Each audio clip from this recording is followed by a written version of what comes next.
Temperature को influence करता है। तो फर्स्ट हम देखेंगे about the latitudes. Latitudes means क्या है? द पैरेलल लाइंस, मैंने कहा था the longest latitude with the equator which joins from the east to west directions. ठीक है, तो लैटिट्यूड वाइज हम डिस्कस करेंगे। ये फैक्टर्स क्यों है? देखो जनरली इसको इसीलिए कंसिडर किया गया हमारी ग्लोब में या हमारी आर्ट में, हर जगह में पर्टिकुलरली हमने कल भी बताया था अलग अलग जोन्स होता है। क्यों ना? टेम्परेचर इक्वली डिस्ट्रीब्यूट नहीं हो पाता। कुछ पर्टिकुलरली पर्सन होता है जहाँ पे ज़्यादा टेम्परेचर मिलता है जिसको हम टॉर्रिड जोन बोलते हैं। देन कम टेम्परेचर मिलता है फ्रिजिड जोन, और जहाँ पे नाइदर ज़्यादा टेम्परेचर मिलता है ना कम टेम्परेचर मिलता है उसको हम टेम्परेट जोन या मॉडरेट जोन बोलते हैं। वो तुम्हारे डिस्ट्रीब्यूशन ऑफ सनलाइट को लेकर हमने इसको कैटेगराइज किया है। तो आज देखेंगे factors affecting the temperature. First हम देखते हैं latitude. Latitude means the parallel lines which join from east to west direction. Largest latitude हम कंसीडर करते हैं इक्वेटर में। तो जब सनलाइट हमारी वर्टिकली पड़ता है, वर्टिकली सनलाइट पड़ेगा, डायरेक्टली पड़ेगा, तो वहाँ पे वो क्या करता है? बहुत कम एरिया को कवर करता है। जैसे कि आपका इक्वेटर रीजन है, स्लैंटिंगली या सॉरी वर्टिकली पड़ता है, बिल्कुल directly parallel wise latitude wise पड़ता है, तो वहाँ पे ज़्यादा अमाउंट ऑफ सनलाइट मिलता है बट कम एरिया को कवर करता है। तो इसीलिए ऑब्वियसली वहाँ पे टेम्परेचर बहुत ज़्यादा होगा। इसीलिए हम कंसिडर तो करते हैं 0 डिग्री से लेके 23.5 डिग्री नॉर्थ, 23.5 डिग्री साउथ को हम कंसिडर करते हैं टॉर्रिड जोन में, द हॉटेस्ट जोन, क्योंकि टेम्परेचर वहाँ पे ज़्यादा मिलता है, सनलाइट वर्टिकली पड़ता है। और जहाँ पे इंक्लाइंड मीन्स स्लैंटिंग नहीं होता है, जैसे पोलर रीजन है, वहाँ पे हम इसको कंसिडर करते हैं किसमें? फ्रिजिड जोन में, क्योंकि टेम्परेचर बहुत कम रहता है, वहाँ पे कोल्डनेस ज़्यादा है। तो इसी तरह से हमारे लैटिट्यूड भी टेम्परेचर को इफेक्ट पड़ता है, क्योंकि लैटिट्यूड वाइज हमें ये पता चलता है कौन से पर्टिकुलरली एरिया में कितना सनलाइट प्रोवाइड हो रहा है, मिल रहा है। अगर लैटिट्यूड वाइज बिल्कुल डायरेक्टली वर्टिकली पड़ेगा तो सनलाइट ज़्यादा मिलेगा, जैसे कि इक्वेटर रीजन है इसलिए इसको टॉर्रिड जोन बोले हैं। और जहाँ पे इंक्लाइंडली स्लैंटिंगली पड़ेगा तो वहाँ पे जो अमाउंट ऑफ सन हीट है वो बहुत कम हो जाएगा और ज़्यादा एरिया को कवर करेगा। वो आपकी जनरली जैसे फ्रिजिड जोन और टेम्परेट जोन में भी हम कंसिडर कर सकते हैं। Temperate zone means temperature between torrid zone and frigid zone, जो कि हमारी ये है टेम्परेट जोन, 23 से लेकर 66.5 डिग्री तक, बोथ नॉर्थ और साउथ हेमिस्फीयर में। ठीक है, इसके बाद आता है तुम्हारा आल्टीट्यूड। आल्टीट्यूड मीन्स क्या है ना? It is the height from sea level,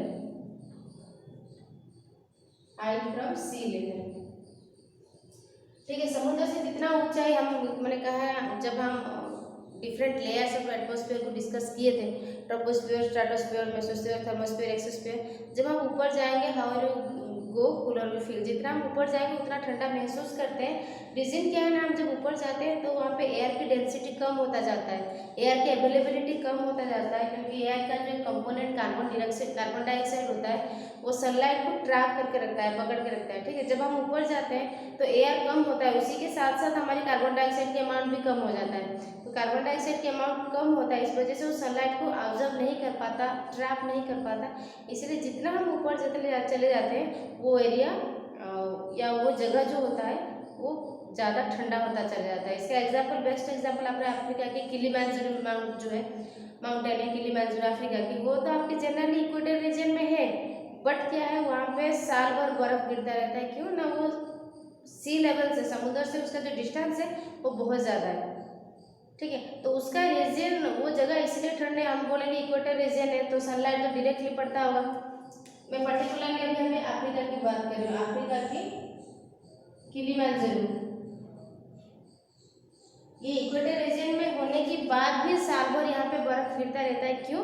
due to altitude, means समुद्र से इसका जो डिस्टेंस है, distance from the sea level is high, बहुत ज़्यादा डिस्टेंस है। इसीलिए वहाँ का जो मेन रीजन है साल भर बर्फ गिरने का, उसका तो एब्सेंस ऑफ एयर है, एयर की कमी है, अवेलेबिलिटी ऑफ एयर बहुत कम है, जिसकी वजह से वो सनलाइट को ट्रैप नहीं कर पाता।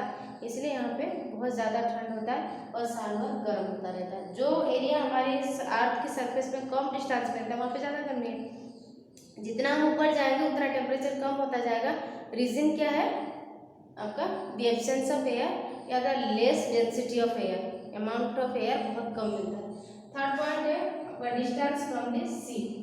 Distance from the sea means यहाँ पे हम लैंड ब्रिज और सी ब्रिज की बात करेंगे। जनरली हमारी जो लैंड सरफेस होता है वो बहुत ज़्यादा गर्म होता है, और बहुत ज़्यादा ठंड भी हो जाता है।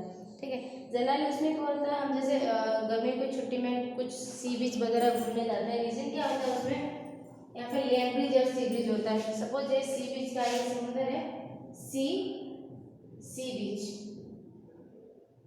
ठीक है, दिन में क्या होता है, सी बीच में जो बालू रहता है, सैंड पोर्शन रहता है, बहुत जल्दी गर्म हो जाता है। गर्म होने के बाद एयर जब गर्म होता है क्या होता है, एक्सपांड्स, फैलने लगता है। ठीक है, तो ये एयर हो गया, ये हॉट एयर हो गया। ये in day time the air becomes hot, ये गर्म हो जाता है और एक्सपांड होता है और ऊपर जाने लगता है। क्योंकि जो हल्का चीज होता है, लाइटर चीज ऊपर जाने लगता है, लाइटर चीज है। तो इस जगह को भरने के लिए समुद्र से जो ठंडा हवा आता है इधर आ जाता है। रात के टाइम बिल्कुल उसका एक्सेप्शन उल्टा हो जाता है। ठीक है, इसीलिए हम जो गर्मियों की छुट्टी में जनरली सी बीच घूमने जाते हैं। इसका रीजन क्या है, due to the only sea breeze और लैंड ब्रिज। यहाँ पे हमेशा ट्रांसफॉर्मेशन ऑफ एयर होता रहता है, कूल एयर और हॉट एयर का ट्रांसफॉर्मेशन होता रहता है। क्योंकि यहाँ पे डिफरेंस ऑफ टेम्परेचर हो जाता है, क्योंकि लैंड सरफेस है, वाटर सरफेस है, वाटर बॉडीज है। लैंड सरफेस जो होता है बहुत जल्दी गर्म होता है और बहुत जल्दी ठंड भी हो जाता है। इसलिए दिन में जब ये ज़्यादा गर्म हो जाता है, इसकी गर्म हवा ऊपर चला जाता है। इसकी जगह को कवर करने के लिए समुद्र से ठंडी हवा इसकी तरफ से आता रहता है। ठीक है, तो ये जगह दिन में और रात में मॉडरेट टेम्परेचर रहता है। इसीलिए हम यहाँ पे जनरली समर वेकेशन को पूरा करने के लिए सी बीच में घूमने जाते हैं। ये हो गया आपका डिस्टेंस फ्रॉम द सी। उसको मैं पॉइंट वाइज समझाती हूँ। Land heats and cools faster than the sea. जो लैंड सरफेस होता है वो बहुत जल्दी गर्म हो जाता है और बहुत जल्दी ठंड भी हो जाता है। Thus the temperature of air over land and water is not same at a given time. इसीलिए बिल्कुल लगभग होने की बात, समुद्र और सी बीच, सी और सी बीच ये दोनों पर्टिकुलर लेक एक ही जगह पे है ना, कनेक्टेड है। होने के बाद में भी वहाँ पे टेम्परेचर का डिफरेंस होता है, क्योंकि पानी ज़्यादा लेट में गर्म होता है जबकि लैंड सरफेस बहुत जल्दी गर्म हो जाता है। यहाँ पे डिफरेंस ऑफ टेम्परेचर हो गया। जब डिफरेंस ऑफ टेम्परेचर होता है तो क्या होता है, टेम्परेचर को जैसे हमारे लिक्विड हम दो फ्लास्क में अलग अलग लेवल का पानी रखेंगे, उसको ज्वाइंट कर देंगे तो पानी बराबर हो जाएगी ना, हायर लेवल से लोअर लेवल को पानी बहते रहेगा। तो इसमें भी हमारा क्या होता है, समुद्र और सी बीच के बीच में टेम्परेचर डिफरेंस हो जाता है। तो टेम्परेचर को इक्वल करने के लिए, बराबर करने के लिए from this sea cool air, जो कूल एयर होता है वो ट्रांसफर होता रहता है सी बीच के दौरान। ये हमेशा ट्रांसफॉर्मेशन ऑफ एयर होता है to maintain, to balance the temperature. इस चीज़ को हम बोलते हैं लैंड ब्रिज और सी ब्रिज। ये दोनों होता है पर्टिकुलर एरिया में। ये भी हमारा कहीं ना कहीं टेम्परेचर को रेगुलेट करता है, इफेक्ट करता है। थर्ड पॉइंट था, इम्पोर्टेंट पॉइंट है distance from the sea. Then तुम्हारा prevailing winds. Prevailing winds means जो विंड्स होता है, अगर ये पर्टिकुलरली कोल्ड रीजन से आता है तो जिस प्लेस को पर्टिकुलरली आते रहता है वो जगह हमेशा टेम्परेचर उसका कम रहेगा। लेकिन अगर हमें वो हवा फ्रॉम ए हॉट रीजन मिल रहा है, डिजर्ट रीजन से आ रहा है, तो हमारे पास जो हवा आएगा या जो टेम्परेचर होगा वो बिल्कुल हॉट टेम्परेचर होगा या ज़्यादा टेम्परेचर होगा। ठीक है, इसका पॉइंट वाइज है constant wind blowing across a region tends to the region change in temperature that place. Constant wind में से सपोज एक पर्टिकुलरली एक डिजर्ट एरिया से कंस्टेंटली गर्म हवा आ रहा है तो क्या होगा था, उस जगह की टेम्परेचर हमेशा ज़्यादा ही रहेगा, क्योंकि एक पर्टिकुलरली एरिया से वो एयर आता रहा है या विंड आ रहा है। If the wind blows from a cold place, अगर हमें हवा जो मिलता है या विंड आ रहा है, अगर ये ठंडी जगह से आ रहा है, कोई पोलर रीजन से, ग्रीनलैंड या ठंडा रीजन से आ रहा है, तो वहाँ पे क्या होगा, टेम्परेचर वहाँ पे ऑब्वियसली कम होता जाएगा। तो ये कहीं ना कहीं hot winds and cold winds can cause sudden increase and decrease in temperature the certain day. ठीक है, तो हमारे एक जगह के टेम्परेचर जनरली कहीं ना कहीं हमारे विंड्स भी कंसिडर करता है। अगर the winds is coming from the hot region then the temperature is more. अगर एक जो हवा आती है गर्म या कोई पर्टिकुलरली ज़्यादा टॉरिड जोन से वो विंड आ रहा है, देन उस जगह का टेम्परेचर बहुत ज़्यादा होगा। जैसे हमारे जो इम्पोर्टेंट सब हिमालय था उसमें क्या था, जो कोल्ड विंड से हमें बचाता है यहाँ पे। ठीक है, तो विंड्स या प्रिवेलिंग विंड्स मीन्स एक पर्टिकुलरली एरिया से, एक पर्टिकुलर एक स्पेसिफिक एरिया से कुछ पर्टिकुलर टाइप ऑफ विंड्स का आना। ठीक है, अगर वो विंड एक टॉरिड जोन से आ रहा है, एक पर्टिकुलर एरिया को अगर टच कर रहा है, torrid zone means maximum heat है, हीटेस्ट जोन है, तो पर्टिकुलर एरिया में टेम्परेचर बहुत ज़्यादा कम होगा, बहुत ज़्यादा होगा। अगर वो विंड एक फ्रिजिड जोन से आ रहा है या सबसे जो कोलेस्ट एरिया से आ रहा है, तो अगर वो पर्टिकुलर जगह को टच कर रहा है तो उस जगह की टेम्परेचर बहुत कम होगा। तो ये पॉइंट है प्रिवेलिंग ऑफ विंड्स। मीन्स ये हमारी जो जगह के टेम्परेचर डिपेंड करता है this source of wind from which it comes, कहाँ से विंड आ रहा है। अगर ये एक हॉट जोन से आ रहा है टेम्परेचर ऑब्वियसली ज़्यादा होगा, अगर ये कोल्ड जोन से आ रहा है तो टेम्परेचर बहुत ही कम होगा। देन हमारे ओशन करेंट्स भी डिपेंड करता है टेम्परेचर इंक्रीज और डिक्रीज होने के लिए। A stream of water in an ocean flowing in a constant direction is called ocean currents. ठीक है, ए स्ट्रीम ऑफ वाटर्स का एक बहुत बड़ा amount flowing in a constant direction, एक कंस्टेंट डायरेक्शन में जब आता है तब हम उसको ओशन करेंट्स बोलते हैं। Ocean currents make a considerable difference in temperature. Ocean current जो होता है ये टेम्परेचर डिफरेंस के लिए जिम्मेदार होता है। एलोंग द कोस्टल रीजन में जो समुद्र के किनारे वाले रीजन है वो कहीं ना कहीं बहुत ज़्यादा उससे इफेक्ट रहता है। If a shoreline is being washed by a warm coastal current, अगर समुद्र के किनारे जो जगह है अगर वो वार्म गर्म कोस्टल या ओशन करंट्स टच करा देन उस जगह की टेम्परेचर बहुत ज़्यादा होगा। अगर वहाँ पे कोल्ड ओशन करंट्स आ रहा है देन वहाँ पे टेम्परेचर बहुत कम है। ठीक है, तो ये ओशन करंट्स है। ओशन करंट्स क्या है?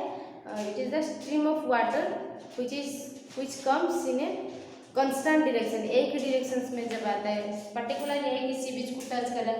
अगर वो गर्म ओशन करंट से तो जिस जगह को वो टच करेगा वो कोस्टल एरिया जो है वो ज़्यादा गर्म होगा। अगर वो कोल्ड ओशन करंट से तो वो जगह कम से कम वो बहुत कम टेम्परेचर कम ही होगा। Then slope of the land, जैसे मैंने कहा था टिल्टिंग नेचर होता है। कोई कोई जगह होता है जो सन की तरफ से ज़्यादा ढला हुआ रहता है तो वहाँ पर टेम्परेचर बहुत ज़्यादा कम होगा, और जो एपेट दूर होकर रहता है वहाँ पर टेम्परेचर बहुत ही कम होगा। The slope of a mountain और the other relief of feature facing the sun receives more insulation. कल एक इंसुलेशन मैंने कहा था, व्हाट इज इंसुलेशन? ना सोलर एनर्जी या रेडिएशन एक पर्टिकुलर जो एरिया में हमें बहुत कम मिलता है, स्मॉल फ्रैक्शन में मिलता है, देन हम इसको सोलर इंसुलेशन या सोलर रेडिएशंस बोलते हैं। ठीक है, तो इस पॉइंट का जो मतलब है स्लोप ऑफ लैंड, इसमें मीन्स क्या है? जो पर्टिकुलर रीजन माउंटेन हो गया, वो कोई डिजर्ट हो गया, अगर वो फेसिंग टुवर्ड्स सन, अगर ये सूरज की तरह से ढला हुआ है तो वहाँ पे टेम्परेचर ज़्यादा मिलेगा। अगर वो सूरज से दूर है, अपार्ट फ्रॉम सन है, तो वहाँ पे टेम्परेचर बहुत ही कम मिलेगा। देन हम देखेंगे the temperature of measurement of temperature. Temperature को मेजरमेंट करने के लिए हम अलग अलग इंस्ट्रूमेंट्स को यूज़ करते हैं। जब हम फीवर होता है थर्मोमीटर्स का यूज़ करवाया जाता है, जनरली घर में यूज़ किया जाता है, नहीं तो क्लिनिकली थर्मोमीटर्स का हम यूज़ करते हैं। जनरली 2 इसमें कॉमन स्केल्स रहता है, हम फ़ारेनहाइट और सेल्सियस स्केल का यूज़ करते हैं। अकॉर्डिंग टू फ़ारेनहाइट स्केल हमारे जो वाटर का फ्रीजिंग पॉइंट है 32 डिग्री फ़ारेनहाइट है, और boiling point of water 212 degree Fahrenheit है। ठीक है, फ़ारेनहाइट स्केल में